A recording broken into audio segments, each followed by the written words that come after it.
बिस्मिल्लाहिर्रहमानिर्रहीम। अस्सलाम वालेकुम students, welcome back to another video of study time with Amara Shah.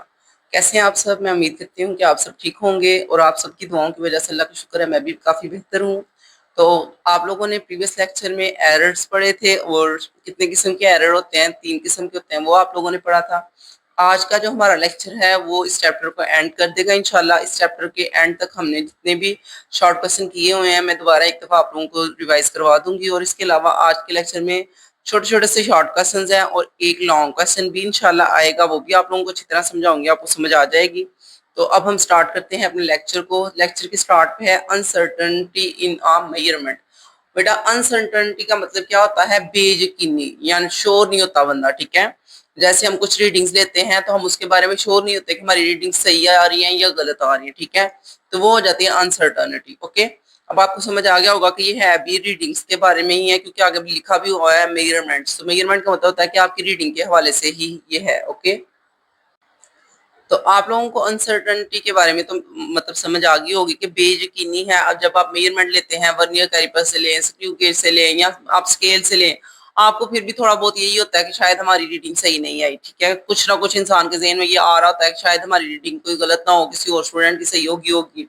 या हो सकता है सारे स्टूडेंट्स के ज़हन में आ रहा हो कि कुछ गलती होगी हमसे, ठीक है। क्योंकि आपने एरर्स के बारे में भी पढ़ा है, 3-4 किस्म के एरर भी होते हैं, तो कोई ना कोई एरर आ जाता है, इशू आ जाता है, ठीक है।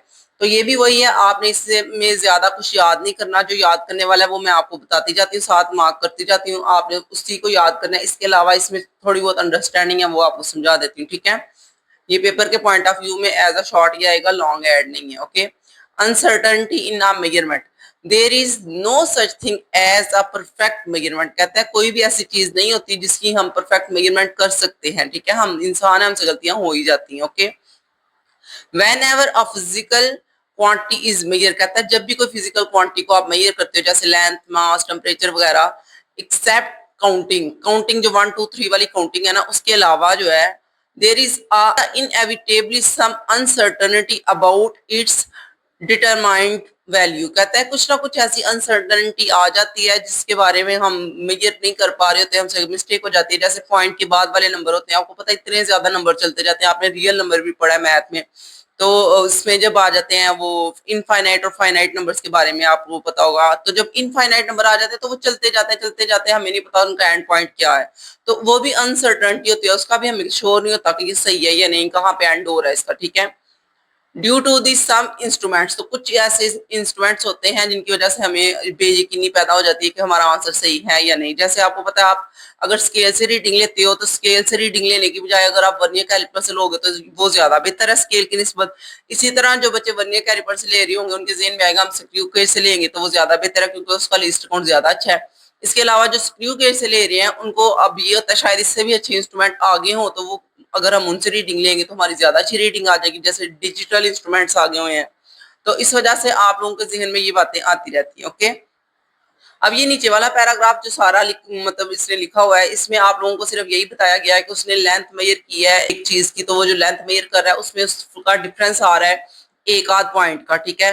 जब आपकी रीडिंग 10.3 या 4 के दरमियान आ जाती है तब आप कंफ्यूज हो जाते हो। ये देखिए नीचे मैंने मार्क किया हुआ है, ये जो 3 और 4 के नीचे मैंने लाइंस लगाई हुई है ना, वो यही बता रही है कि जब आपने रीडिंग ली है तो आपकी रीडिंग आ रही है 10.3 और 4 के दरमियान।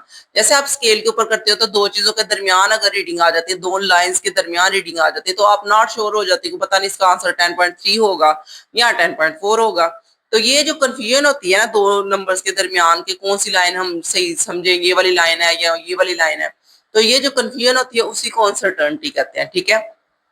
नीचे आपने जो चीज याद करनी है वो है, ये देखें नीचे मैंने मार्क किया है, the uncertainty is small length. Uncertainty क्या है? एक स्मॉल लेंथ होती है जिसमें हम such as diameter of a wire and short interval of time. जब आप थोड़े से इंटरवल को मेजर कर रहे हो तब भी आपको अनसर्टनिटी हो जाती है कि एक आध सेकंड ज्यादा तो नहीं हो गया हमसे या कम तो नहीं हो गया, क्योंकि आपको पता है नैनो सेकंड तक तो आजकल मेजरमेंट होती है। नैनो सेकंड होता है 10⁻⁹ तक। इतनी मतलब छोटे छोटे सेकंड की भी मेजरमेंट हो सकती है, एक सेकंड के 1000 हिस्से किए जा सकते हैं, तो फिर सारी बात है हमसे मिस्टेक तो हो ही सकती है ना। Can be reduce further by taking the multiple of reading and there finding average value. तो आप बार बार रीडिंग लेके उसकी एवरेज निकाल के फिर आप चेक कर सकते हो आपका सही आंसर है या नहीं। जैसे आपको पहले मैंने बताया था कि अगर आपने एक रीडिंग लेनी है तो आप एक रीडिंग लेने की बजाय 4-5 रीडिंग लो, फिर उसका एवरेज लो, पांचों को प्लस करो और 5 पे डिवाइड कर दो तो आपका एवरेज हो जाएगा। ठीक है, ये आप लोगों ने पहले भी किया हुआ है, एवरेज लेना आपको आता होगा। जिन बच्चों ने मैथ किया उनको तो ज्यादा अच्छा आता है।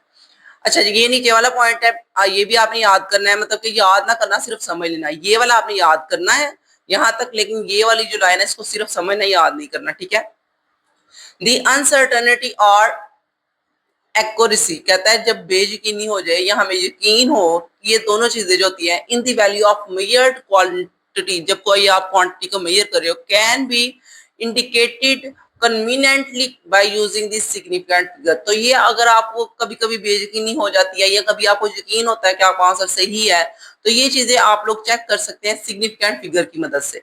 अब बच्चों के जहन में ये आता है ये सिग्निफिकेंट फिगर्स क्या है बेटा, तो सिग्निफिकेंट फिगर के बारे में आप लोगों ने न्यूमेरिकल्स भी पढ़ने हैं। ठीक है, वैसे मैंने आपकी वीडियो पहले ही बनाने का सोचा था न्यूमेरिकल्स का, लेकिन बाद में मुझे समझ आया कि आप लोगों ने तो अभी तक सिग्निफिकेंट फिगर किया ही नहीं, तो फिर मैंने सोचा कि पहले सिग्निफिकेंट फिगर करवाऊंगी, क्योंकि सिग्निफिकेंट फिगर के क्वेश्चंस आए हुए हैं न्यूमेरिकल में। ठीक है, तो अभी आप लोगों को अच्छी तरह समझाऊंगी तो फिर ही आप न्यूमेरिकल समझ पाओगे।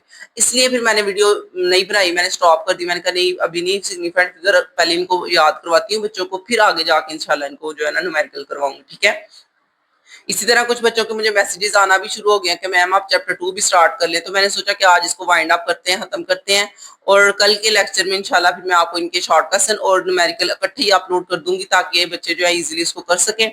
अगर वीडियो लंबी ना हुई, अगर हाफ आवर की हो गई तो फिर बस करेंगे, अगर हाफ आवर से ज्यादा की होगी तो फिर मसला हो जाता है, क्योंकि बच्चे इतना लंबा थक जाते हैं देखते देखते, समझते समझते। इस वजह से हाफ आवर की इंशाल्लाह अपलोड कर दूंगी, उसमें जितना भी हो गया कवर। फिर चैप्टर नंबर 2 स्टार्ट करेंगे। चैप्टर नंबर 2 जो है उसके हवाले से कुछ बच्चों का मेरे रिलेटिव में से भी मैसेज आना शुरू हो गया है कि मैम आप अपलोड कर दें, और बाहर से भी आना शुरू हो गया है, क्योंकि उसमें ग्राफ है। तो चैप्टर नंबर 2 के इंशाल्लाह ग्राफ आपको समझ आ जाएंगे इजीली, तो फिर आप कर लेंगे। ठीक है, अब हम चलते हैं सिग्निफिकेंट फिगर के बारे में। सिग्निफिकेंट फिगर बेटा ऐसे नंबर्स होते हैं जिनको हम काउंट कर सकते हैं। सिग्निफिकेंट का मतलब क्या हुआ, अहम, और फिगर्स नंबर्स, यानी कि अहम नंबर्स। इनको ना उर्दू मीडियम वालों को ज्यादा पता होगा, उर्दू मीडियम में इसको हम कहते हैं अहम हिंद से। ठीक है, तो ऐसे नंबर्स जो जरूरी होते हैं, अहम होते हैं, उनको हम कहते हैं सिग्निफिकेंट फिगर्स। जैसे आपकी काउंटिंग आती है 1.230000, तो अब आपको ये कंफ्यूजन होती है, ये जो एंड वाले जीरो हैं ये हम लिखें या ना लिखें। ठीक है, काफी बच्चे कंफ्यूज होते हैं, क्योंकि कई दफा कहा जाता है एंड वाले जीरो ना लिखो, कोई मसला नहीं है। कभी कहा जाता है शुरू वाले जीरो हम काउंट करें या ना करें, जैसे अगर आज 0.0003, अब आपको ये मसला होगा आप शुरू वाले जीरो काउंट करोगे या नहीं करोगे। ठीक है, तो जो इस तरह के मसले हैं उनको हल करने के लिए फिर हमने सिग्निफिकेंट फिगर्स को पढ़ना है, इनको समझना है, और इसी का एक लॉन्ग क्वेश्चन है जो मैं आपको आगे बताऊंगी, वो भी आपको एज एन इंपॉर्टेंट बता रही हूँ, लॉन्ग में आ जाता होता है पेपर में, इसलिए आपने वो भी करना है। ठीक है, तो शॉर्ट क्वेश्चन इसकी डेफिनेशन आ सकती है, व्हाट इज सिग्निफिकेंट फिगर्स, तो इसकी डेफिनेशन आपने यहाँ से करनी है। It is important to reflect the degree of uncertainty in the measurement by recording the observation in significant figures। तो ये आपको बताया जा रहा है, जैसे ऊपर बताया गया था कि अगर अनसर्टनिटी हो, बेयकीनी हो, तो आप सिग्निफिकेंट फिगर की मदद से हेल्प ले सकते हैं। ये आपने याद नहीं करनी लाइन, सिर्फ आपको समझाने के लिए मैंने मार्क की थी। जो इंपॉर्टेंट है वो ये है, इसको मैंने स्टार लगा दिया है, ये आपकी डेफिनेशन है सिग्निफिकेंट फिगर की। ओके, दी सिग्निफिकेंट फिगर्स और डिजिट्स, ये इन दोनों वर्ड्स की जगह पे आपने एक वर्ड यूज कर लेना, जो मर्जी आपकी मर्जी हो। ठीक है, आर दी डिजिट्स कहते हैं सिग्निफिकेंट फिगर्स वो डिजिट्स होते हैं, डिजिट्स किसे कहते हैं, 1 2 3 काउंटिंग जीरो इसमें ऐड हो जाता है। ठीक है, सिग्निफिकेंट फिगर वो डिजिट होते हैं ऑफ अ मेजरमेंट, किसी भी मेजरमेंट के, विच आर रिलायबली नोन, जिसके ऊपर हम इंसार कर सकते हैं, रिलायबल कर सकते हैं। ठीक है, ऐसे नंबर्स जिनके ऊपर आप इंसार कर सकते हैं वो होते हैं सिग्निफिकेंट फिगर्स। अब आपको मैं बताती हूँ इसमें आप कैसे काउंटिंग कर सकते हैं। देखिए बेटा, जब आपके पास ये यहाँ पे एक एग्जांपल दिया उसमें से देख लेते हैं। ये देखो भाई, यहाँ पे उन्होंने ना एक लोहे का रॉड वगैरह लिया हुआ है, उसकी रीडिंग ली है उन्होंने ये स्केल की हेल्प से। ठीक है, अब इस रीडिंग में अगर आप और करें, आप बुक से देख लीजिएगा, अगर आपको क्लियर नहीं होगा तो देखिए 4 के आगे ये छोटी छोटी लाइन्स लगी हुई है। ठीक है, अब ये जो रॉड है ये लाइन नंबर 6 और 7 के दरमियान है। ठीक है, हमें नहीं समझ आ रहा 6 पे है या 7 पे है, कुछ बच्चे कहेंगे 7 पे है, कुछ बच्चे कहेंगे 6 पे है। तो ये जो कंफ्यूजन है ना, इस वजह से फिर हमने सिग्निफिकेंट फिगर को समझना है और उनके मुताबिक हमने जो है इसका आंसर करना है, ठीक है। तो ये पूरे पैराग्राफ में उसने सिर्फ यही समझाया है, लेकिन अभी ये एग्जाम्पल बताई है, इसको सॉल्व करना नहीं बताया कि अब आपने कौन सी रीडिंग लेनी है, 4.6 लेनी है या 7 लेनी है। उसके लिए अब आपको नेक्स्ट करना पड़ेगा, इसका लॉन्ग क्वेश्चन समझना पड़ेगा, फिर आपको ये सॉल्व करना आ जाएगा, ठीक है। तो अब हम आगे बढ़ते हैं इसका लॉन्ग क्वेश्चन। जी स्टूडेंट, यहाँ पे देखें, यहाँ पे भी वही एग्जांपल बार बार बता रहे हैं, तो मैं आपको भी नहीं इसको पढ़ाऊंगी, मैं आपको ये नीचे से इसके एक डेफिनेशन में चीज ऐड होनी है, पहले वो बता देती हूँ। जितनी डेफिनेशन आपको मैंने पीछे करवाई है ना, ये येलो वाला ब्लॉक, उसके आगे आपने ये भी ऐड करना है, ठीक है। यहाँ पे ये जो आपने डेफिनेशन ऐड करनी है, पहले इसको रीड आउट कर लेते हैं। इन एनी, कहता है अगर किसी भी मेजरमेंट में, in any measurement the accurately known digit, आपके जितने भी एक्यूरेटली नोन यानी कि आपको काउंटिंग वाले 1 2 3 काउंटिंग वाले सही एक्यूरेट लग रहे हैं, and the first doubtful digit, और पहला डाउटफुल डिजिट जिस पे आपको डाउट हो रहा है, पता नहीं ये सिग्निफिकेंट होगा या नहीं होगा, are known as significant figure. तो डेफिनेशन में इतनी भी आपने ऐड करनी है डेफिनेशन, ठीक है। तो ये दो लाइनें बन रही है, एक पहले ये वो जो येलो वाली है और ये एक दूसरी, ठीक है। ये दोनों ऐड करके आपने शॉर्ट क्वेश्चन अगर आता है तो लिखे, अगर लॉन्ग आता है फिर भी दोनों को लिखे, ओके। उसके नीचे है आपका लॉन्ग क्वेश्चन। बेटा लॉन्ग क्वेश्चन में आप लोगों को बताया जा रहा है कि अब आपने सिग्निफिकेंट फिगर कैसे चेक करने हैं कि कौन कौन से सिग्निफिकेंट फिगर्स हैं और कौन से नहीं है, ठीक है। तो ये लॉन्ग क्वेश्चन आ जाता है कि how we find significant figure, ठीक है। हम कैसे सिग्निफिकेंट फिगर को फाइंड कर सकते हैं, हमें कैसे पता चलेगा कौन कौन से नंबर सिग्निफिकेंट हैं और कौन से नहीं है, ठीक है। तो उसको चेक करने के ये सारे प्रोसेस है, ठीक है। इसको बारी बारी हम पढ़ते हैं। The following points are to be kept in mind while determining the number of significant figure in any data। तो ये आपने सबसे पहले ऊपर राइट करना है यहाँ से लेके यहाँ तक कि अगर आप किसी भी डेटा में से चेक करना चाहते हो कितने नंबर सिग्निफिकेंट हैं और कितने नहीं हैं, तो आप क्या करेंगे, आपने ये सारे पॉइंट्स याद रखने हैं, ये सारे पॉइंट्स जहन में रखने हैं, ठीक है। पॉइंट नंबर 1 है हमारे पास, ये इसको पॉइंट नंबर 1 बोल दीजिएगा, लिख लीजिएगा, क्योंकि इसका ना यहाँ पे बुक पे तो लिखा नहीं हुआ, तो आप लोगों ने इसको फर्स्ट पॉइंट देना है हेडिंग में। All digits from 1 to 9 are significant, कहता है जितनी भी काउंटिंग है 1 से लेके 9 तक वो सारे सिग्निफिकेंट होंगे, ठीक है। आपको पता है मैथ में काउंटिंग 0 से लेके 9 तक ही है, इसके अलावा काउंटिंग नहीं होती कोई भी, बाकी सारी काउंटिंग इनके ही कॉम्बिनेशन से बनी हुई है, ठीक है। होएवर, कहता है इसके अलावा 0 आर में या मे नॉट, यानी कि 0 का रोला है, 0 का नहीं पता कि ये सिग्निफिकेंट कैसे करेंगे हम, तो उसके रोले को खत्म करने के लिए नीचे उन्होंने ये केसेस बताए हुए हैं। इन केसेस ऑफ 0, कहते हैं अगर 0 आ जाते हैं तो आपने इन तमाम स्टेप्स को फॉलो करना है, फिर आपको समझ आएगी कि आपने 0 को सिग्निफिकेंट कहना है या नहीं कहना, ओके। तो पहला रूल क्या है भाई 0 के हवाले से, 0 बिटवीन 2 डिजिट्स, दो नंबर्स के दरमियान वाला डिजिट जो 0 है इज कॉन्सिडर सिग्निफिकेंट, यानी कि आपके दो नंबर इस तरह के हैं, पहला नंबर है 1 और दूसरा नंबर है 3, और 1 और 3 के दरमियान अगर 0 लिखा हुआ है इसका मतलब है वो भी सिग्निफिकेंट है। जैसे इसने ये एग्जांपल दी है, फॉर एग्जांपल 5.06, तो देखो 5 के और 6 के दरमियान में आ रहा है 0, इसका मतलब है ये सिग्निफिकेंट है।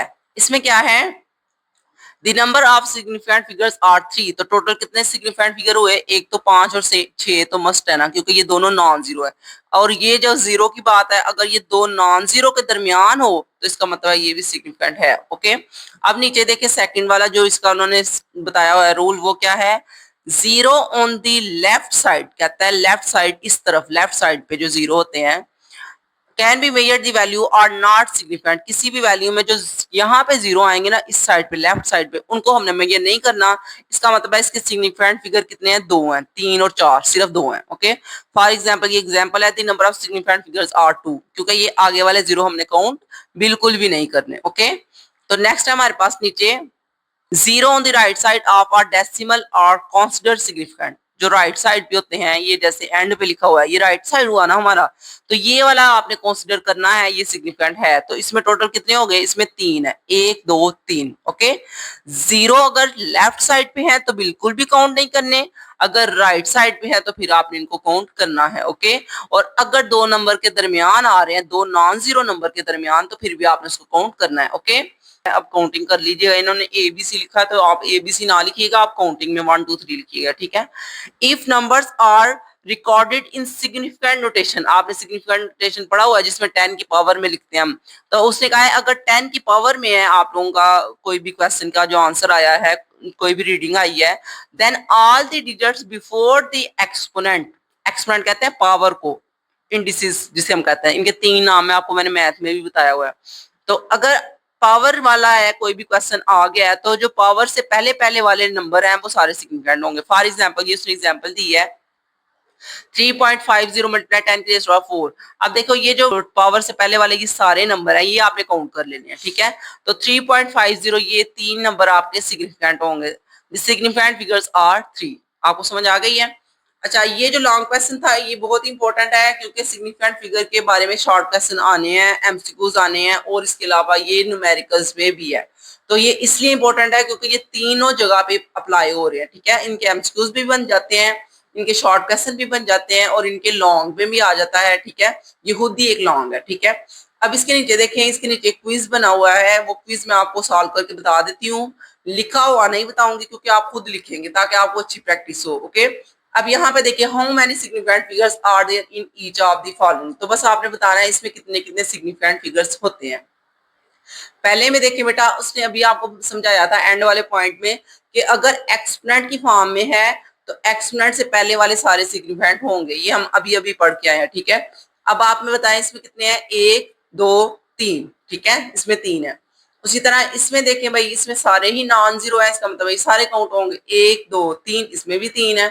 इसमें बताएं भाई जीरो लेफ्ट साइड पे है तो काउंट नहीं होगा, ओके। 1 2 5 तो 3 है इसके, ओके। इसमें देखिए इसमें भी जीरो लेफ्ट साइड पे लिखे हुए हैं तो इसका मतलब है ये भी काउंट नहीं होंगे। तो इसका आंसर है 1 2 5, यानी कि इसके भी 3 ही सिग्निफिकेंट फिगर्स हैं, ओके। आपने क्विज को हल कर लिया है बेटा, ये शॉर्ट क्वेश्चन भी बन सकता है, ये एमसीक्यूज भी बन सकता है, ओके। इसको दोनों लिहाज से आपने प्रिपेयर कर लेना है। अब नीचे हमारे पास है प्रिसीजन एंड एक्यूरेसी। ये भी शॉर्ट क्वेश्चन है, एज एंड लॉन्ग है नहीं, ये छोटा सा टॉपिक है। और इसमें जो आपने याद करना है वो 2 डेफिनेशन है, एक यहाँ से लेके यहाँ तक और एक यहाँ से लेके यहाँ तक, 2 डेफिनेशन है। और इसके अलावा एग्जाम्पल्स हैं, वो मैं आपको आगे बता देती हूँ, ठीक है।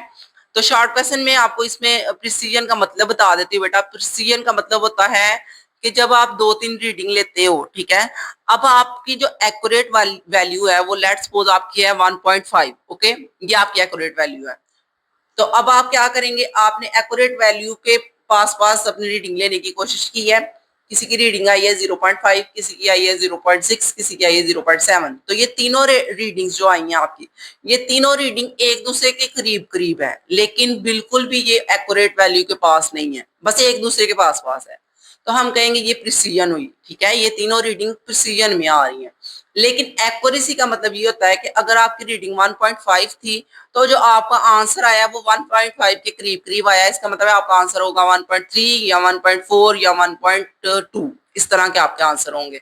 तो आप इसे कहोगे ये एक्यूरेसी है, ओके। अब आपको समझ आ गई है। अब यहाँ पे आप डेफिनेशन करेंगे, precision of a measurement refer to how close together. कहता है प्रिसीजन का मतलब क्या होता है कि जो आपके आंसर मेजरमेंट आ रही है वो एक दूसरे के कितने क्लोज है, okay. A group of measurement actually are to each other, यानी कि जितने भी आपने आंसर्स लिए हैं, रीडिंग्स लिए हैं, वो एक दूसरे के करीब है, आंसर के करीब नहीं है वो, ओके। तो प्रिसीजन का मतलब समझ आ गया। अब है एक्यूरेसी। एक्यूरेसी का मतलब क्या होता है कि जो आप रीडिंग्स ले रहे हैं वो करेक्ट आंसर के करीब करीब है, okay. Accuracy of a measurement refer how close the measured value is to some expected और ट्रू वैल्यू, यानी कि जो आपका एग्जैक्ट आंसर आना था, जो आपने एक्सेप्ट किया हुआ था कि आपका आंसर आएगा, उसके करीब करीब कितने हैं, ओके। तो बहुत से बच्चों को बेटा इनमें कंफ्यूजन होती है, मैंने इसलिए आपको 2-3 दफा इसको बताया है कि ये जो वर्ड है प्रिसीजन और एक्यूरेसी, काफी टीचर्स बच्चों को समझाते हैं लेकिन बच्चों को माइंड में बिल्कुल भी नहीं बैठती ये डेफिनेशन की, इसको कैसे याद करें, ठीक है। अब ये नीचे एग्जाम्पल देखें भाई। एग्जाम्पल में है हमारे पास सामने बना हुआ है एक निशाना, यहाँ पे आपने निशाना लगाना है। अब आपको 3 दफा निशाना लगाने के लिए ये तीर मिले हैं लेट्स सपोज, ठीक है। आपने आंसर मतलब लगाया, इस पे निशाना लगाने की कोशिश किया, लेकिन आपका तीनों दफा यहाँ पे पास पास लग गया। इसका मतलब है ये तीनों एक दूसरे के तो करीब है लेकिन आंसर के करीब बिल्कुल भी नहीं है। इसका मतलब है ये क्या होगी, प्रिसीजन होगी। नीचे लिखा हुआ है प्रिसीजन नॉट एक्यूरेट, इसका मतलब है आपने प्रिसीजन ली है लेकिन वो एक्यूरेट नहीं है, ओके। अब यहाँ पे देखें भाई, यहाँ पे क्या हुआ है, यहाँ पे आपने तीनों निशाने लगाए हैं। अब वो तीनों निशाने जो हैं वो एक्यूरेट निशाने के पास हो सकते हैं। ये देखो, ये भी इसके पास है, ये थोड़ा सा दूर है, लेकिन चलो पास ही मान लो, इसको भी मान लो, लेकिन ये तीनों एक दूसरे के करीब नहीं है। जब एक दूसरे के करीब नहीं है तो आप कहोगे ये एक्यूरेट नॉट प्रिसीजन, ठीक है, कि आपकी जो प्रिसीजन है वो एक्यूरेट नहीं है, आपने सही प्रिसीजन नहीं ली, प्रिसीजन भी दूर दूर है, ठीक है। एक्यूरेट तो है ही नहीं है, लेकिन यानी कि इसकी एक्यूरेसी तो आपको हो गई नहीं है, एक्यूरेसी नहीं है, लेकिन प्रिसीजन भी ठीक नहीं है आपकी हुई, ठीक है। ये थर्ड वाले में देखेंगे जी, थर्ड वाले में आपका बिल्कुल एग्जैक्ट आंसर के पास पास है, तो इसका मतलब है आपने एक्यूरेसी बिल्कुल सही ली है, आपकी ये एक्यूरेसी में काउंट होगा, और प्रिसीजन भी ठीक है, क्योंकि प्रिसीजन के लिहाज से भी देखो तो ये तीनों पास पास है। तो एक्यूरेट एंड प्रिसाइज, यानी कि एक्यूरेट भी है और प्रिसाइज भी है, दोनों ठीक है। समझ आ गई है। अब आपने जब ये शॉर्ट क्वेश्चन अटेम्प्ट करना है तो आपने पहले डेफिनेशन राइट करनी है प्रिसीजन की और एक्यूरेसी की, फिर आपने ये डायग्राम बता देनी है, बस काम खत्म, आपका इतना ही शॉर्ट क्वेश्चन है, ठीक है जी स्टूडेंट। ये अब आपने यहाँ पे देखें, इसमें आपने जो चीजें याद करनी है वो मैंने मार्क की हुई हैं। इसमें दो लाइंस हैं जो आपने याद करनी है। यहाँ से है the smaller the least count, कहता है जितना भी छोटा लिस्ट काउंट होगा the more precise is the measurement, तो उतनी ही प्रिसाइज मेजरमेंट होगी, यानी कि उसके मेजरमेंट जब आप लेंगे तो वो मेजरमेंट एक दूसरे के उतनी ही ज्यादा करीब होंगी, ठीक है। जब मेजरमेंट्स एक दूसरे के करीब होती हैं तब आप उनको प्रिसाइज कहते हो, ठीक है। नेक्स्ट है हमारे पास, a measurement is accurate if it correctly refer to the size of object being measured, कहते हैं आप एक्यूरेट तब कह सकते हो उसको जब आपकी जो मेजरमेंट आपने की है वो बिल्कुल एक्यूरेट वैल्यू के पास पास है, तब आप उसे एक्यूरेसी कहोगे, ठीक है। ये लाइन आपने याद करनी है। इसके बाद नीचे वाला ये छोटा सा एक पैराग्राफ है, ये भी आपने याद करना है, ठीक है। The smaller the size of physical quantity, कहता है जितनी भी फिजिकल क्वांटिटी आप मेजर कर रहे हो उसका जितना भी साइज छोटा होगा the more precise instrument is needed, कहता है फिर हमें उतना ही प्रिसाइज इंस्ट्रूमेंट चाहिए जो उसके करीब करीब आंसर हमारा लाए, ठीक है। Is needed to be used, the accuracy of measurement is reflected by the number of significant figures, कहता है जो हम accurate value लेना चाहते हैं वो reflect करती है किससे, significant figure से, आपने उसको significant figure से check करना होता है, ठीक है। The larger the number of significant figure, the higher the accuracy, जितने ज्यादा significant figure आप लोगे उतनी ही ज्यादा accuracy उसकी बनेगी, उतनी ही ज्यादा correct आप कर रहे हैं, ठीक है। तो ये आपका हो गया है। अब आपको ये एक फ्लाई नजर आ रही है, शायद ये फिजिक्स पढ़ना चाह रही है, ठीक है, इसको भी हम फिजिक्स पढ़ने देते हैं। अब हम नेक्स्ट स्टार्ट करते हैं बेटा। नेक्स्ट है हमारे पास type of clock and watch used and accuracy. अच्छा, इसको बच्चे ज्यादातर इग्नोर कर देते हैं, बेटा इसको इग्नोर नहीं करना, ये एमसीक्यूज में आता है, ठीक है। वैसे इसकी कोई इतनी इंपॉर्टेंस नहीं है, लेकिन ये है कि अब एमसीक्यूज में ये आ सकता है, इसलिए इसको एक दफा रीड आउट कर लेते हैं। कुछ उन्होंने क्लॉक्स दिए हुए हैं और उन क्लॉक्स की मदद से आप कितने कितने सेकंड्स मेजर कर सकते हैं, कितने आवर्स मेजर कर सकते हैं, या कितने सेकंड होते हैं, आवर होते हैं, और क्या होते हैं, मिनट्स मिनट्स मेजर कर सकते हैं, ओके। तो सबसे पहले है एटॉमिक क्लॉक। एटॉमिक क्लॉक मतलब के जो एटॉमिक बम वगैरह होगा, जारी बात है उसके ऊपर कोई क्लॉक लगा होता है, तो उसकी जो रीडिंग होगी वो किस तरह होगी, वो होगी measures very short intervals of about 10 की पावर -10 सेकंड, यानी कि एक सेकंड को भी 10 हिस्सों में डिवाइड करके जो है ना एटॉमिक क्लॉक मेजर करेगा, ओके। नीचे हमारे पास डिजिटल स्टॉप वॉच। तो डिजिटल स्टॉप वॉच आप अभी पढ़ के आए हैं, उसके हम अंदर हम मिनट्स और सेकंड को मेजर करते हैं, और उसकी एक्यूरेसी होती है +-0.001, ओके, सॉरी एक जीरो है, 0.01 सेकंड, ओके। तो नेक्स्ट है हमारे पास analogue stop watch. Analogue, digital और एनालॉग ये दो ही होते हैं, ठीक है। तो एनालॉग भी हमारे पास उसी तरह का ही है, उसमें भी मिनट्स और सेकंड में आप मेजर कर सकते हैं, लेकिन ये है कि इसका जो एक्यूरेसी है वो 0.01 है, ऊपर वाले की डिजिटल की ज्यादा अच्छी है इसकी निस्बत, ठीक है। ये एमसीक्यूज में दोनों की आ सकती थी, इसलिए मैंने आपको बता दिया। आ गया है ट्रिकर टेप टाइमर। तो इसका आप क्या है भाई, इसका 0.02 सेकंड आप इंटरवल मेजर कर सकते हैं। उसके बाद है वॉच और क्लॉक। तो वो हमें पता है, जो हमारे घरों वाली जो वॉच होती है उसकी बात कर रहे हैं, घर में यूज होती है जो, वो आवर्स, मिनट्स और सेकंड में मेजर कर सकते हैं। उसके बाद है पेंडुलम क्लॉक। घरों में एक पेंडुलम घूम रहा होता है, नीचे टक टक टक की आवाज आ रही होती है, कुछ लोगों के घर में अभी भी होगा, क्योंकि आजकल तो ये आम हो गया ना। पहले ये होता था कि जो ज्यादा अमीर लोग होते थे उनके घरों में ही होती थी, बड़ी बड़ी घड़ियां लगी होती थी नीचे तक, और उनका जो वो क्लॉक का टक टक होता था ना, वो पूरे घर में गूंज रहा होता था, ठीक है। तो उसी तरह आजकल भी वैसे आ गया हुआ है पेंडुलम क्लॉक क्या है भाई, ये मेजर करेगा longer time interval in hours, minutes and second. है ये आम क्लॉक की तरह है, बस ये है कि पेंडुलम क्लॉक इसको इसलिए कहा जाता है कि वो जो उसके नीचे लटक रहा होता है ना, वो जो घूम रहा होता है टक टक टक वाला, उसको ना फिजिक्स में पेंडुलम कहते हैं, ठीक है, क्योंकि वो अपनी मीन पोजीशन के गिर्द ही घूमता रहता है। ये अभी आपको समझ नहीं आएगी जो मैं मीन पोजीशन या जो कुछ भी कह रही हूँ, क्योंकि ये 10th क्लास में है, उनका फर्स्ट चैप्टर है पेंडुलम के हवाले से, तो उनको अच्छा समझ आ जाता है। अगर वो भी देखेंगे तो शायद उनको पता चल जाए मैं क्या कह रही हूँ। तो पेंडुलम क्लॉक का मतलब आप इतना ही समझ ले, पेंडुलम क्लॉक में क्या होता है कि जो नीचे एक छोटा सा वो उन्होंने बनाया होता है ना, जो गोल सा होता है, जो टिक टिक टिक टिक कर रहा होता है, ठीक है, तो वो पेंडुलम क्लॉक को शो कर है। आगे है रेडियो एक्टिव डिके क्लॉक। तो रेडियो एक्टिव डिके का मतलब होता है, ये केमिस्ट्री में आप लोगों ने अगर पढ़ा होगा तो आपको याद आ जाएगा, नहीं तो मैं इंशाल्लाह केमिस्ट्री भी स्टार्ट करूंगी छुट्टियों में, अभी गर्मियों की छुट्टियां होंगी ना, फिर स्टार्ट करूंगी, फिर आपको मैं वो भी बता दूंगी, ठीक है। तो रेडियो एक्टिव डिके का मतलब ये होता है कि कुछ बेटा केमिस्ट्री में कुछ ऐसे केमिकल्स होते हैं जो हर टाइम रेडिएशन प्रोड्यूस कर रहे होते हैं, उनके अंदर से कुछ रेडिएशंस निकल रही होती हैं, तो उन रेडिएशंस को हम कहते हैं कि वो रेडियो एक्टिव डिके कर रही हैं।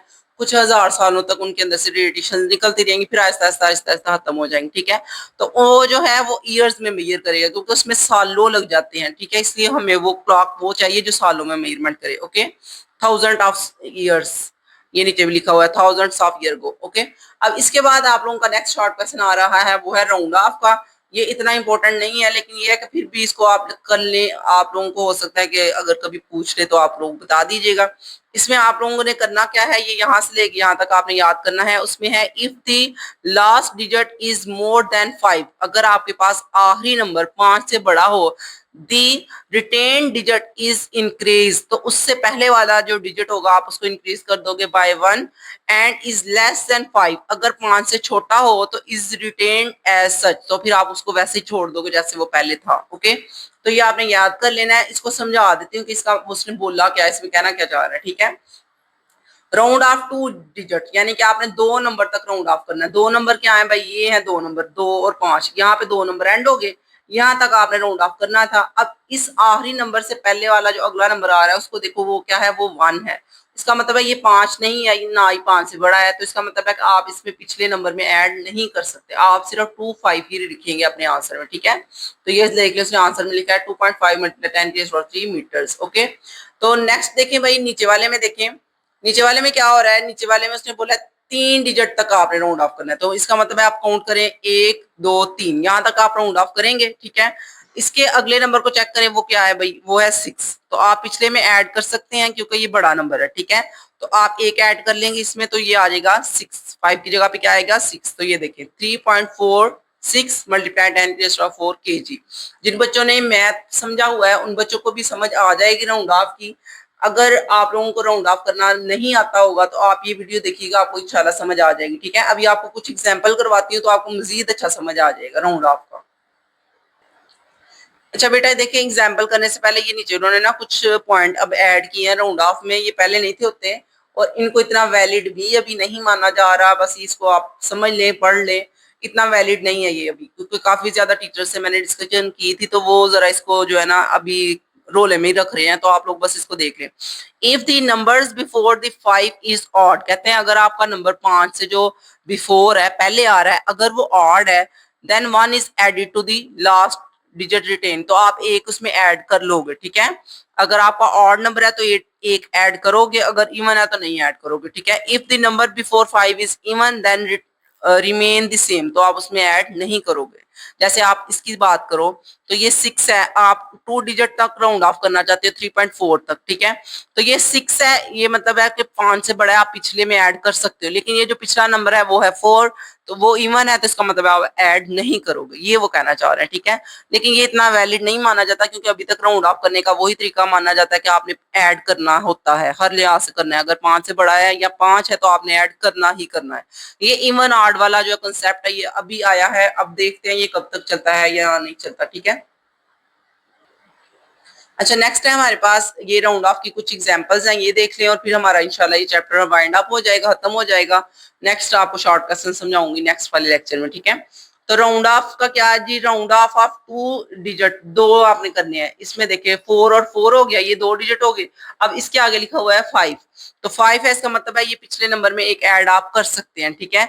तो ये देखें भाई, ऐड करके आप ऐड कर सकते हैं, लेकिन उसने आंसर में ऐड नहीं किया क्योंकि ये वही फिर से बात है, ये इवन नंबर है।